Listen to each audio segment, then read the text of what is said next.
My sister's favorite color is pink and maroon, inspired the soap basket.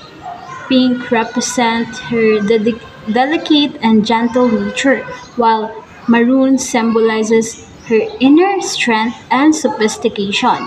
The contrast between the light and dark shades creates a beautiful balance, mirroring her well rounded personality. The pink flower, nestled securely within the maroon ribbon, symbolizes her vulnerability, supported by her resilience.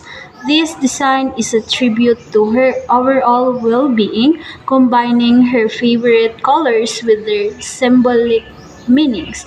It's representation of her delicate yet strong spirit.